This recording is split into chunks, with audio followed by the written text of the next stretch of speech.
ছেলেমেয়েদের পরীক্ষা আসলেই মনে হয় যেন ছেলেমেয়েদের পরীক্ষা না, পরীক্ষাটা মনে হয় শুরু হয় মায়েদের, বিশেষ করে আর কি বাবার থেকে মায়েদের এই টেনশনটা বেশি কাজ করে।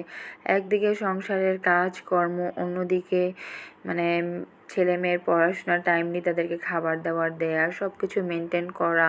তাদের সঙ্গে তো এখনকার বাচ্চাদেরকেও চিল্লাচিল্লি না করলে তো তারা পড়ার কোনো নামেই নেয় না।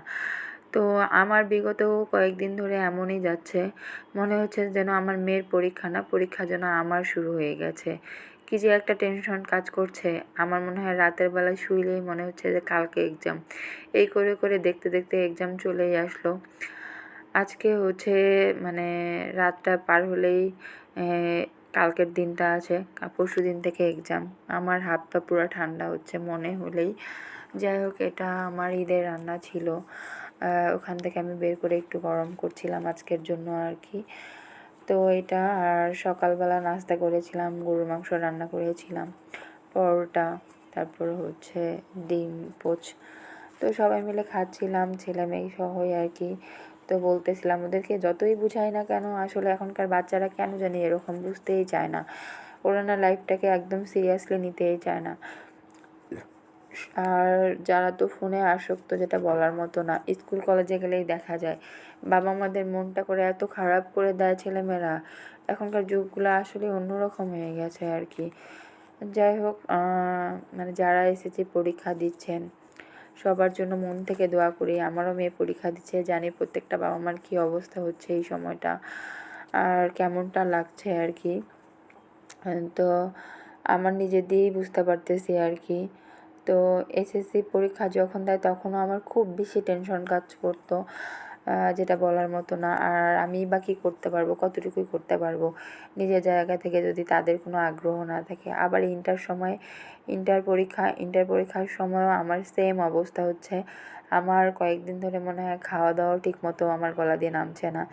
সে তো দিব্যি ভালো আছে, সে খাচ্ছে দাচ্ছে, মানে টিভি দেখছে, সে একদম নর্মাল আর কি। তার মধ্যে আমি কোনো রকম কোনো টেনশন দেখতে পাচ্ছি না আর কি। যাই হোক, মানে তার মনে হচ্ছে রেস্ট নেওয়া আর কি বেড়ে গেছে আর কি। আর খাবার দাবারের রুচি মনে হয় দেশে ফিরে আসছে তার সব। আর যদিও কী করবে, সারাদিন তো এখন বাসায়, এতদিন তো স্কুল ছিল, প্রাইভেট ছিল, কোচিং ছিল, একটু দৌড়ের উপরেই ছিল। এখন বাসায় বসে বসে পড়ছে আর তার খাবারের দাবারের মানে চাহিদা বেড়েই চলছে আর কি। তো যাই হোক, যারা যারা পরীক্ষা দিচ্ছ তাদের জন্য মন থেকে দোয়া করি। আর ওই সব বাবাদের মাদেরকে মানে ধৈর্য ধরা তৌফিক দান করুক, যেমন আমি আমার জায়গা থেকে আর কি বুঝতেছি আর কি। আর মন থেকে দোয়া করি সকল পরীক্ষার্থীদের জন্য, যারা পরীক্ষা দিবেন তাদের জন্য, যা সবার জন্য প্রশ্ন সহজ করে দেয়, ভালো হোক। আর সবাই আমার মেয়ের জন্য দোয়া করবেন। পড়াশোনা করতে করতে তারা টায়ার্ড, তো তাই বাইরে একটু খাওয়াতে নিয়ে গেছি আর কি। আমি আমার জায়গা থেকে সর্বোচ্চটা চেষ্টা করি সব সময়ই। তাদেরকে খাওয়ানোর পরে একটু ঘুরে ফিরে, তাদের নাকি মাইন্ড চেঞ্জ করতে হবে, হ্যাং হয়ে গেছে মাথা আর কি। তো বললাম ঠিক আছে চলো। এই হচ্ছে এখনকার বাচ্চাদের মানে অবস্থা। আর আমাদের সময় কী ছিল বলেন, মানে কি আর বলবো।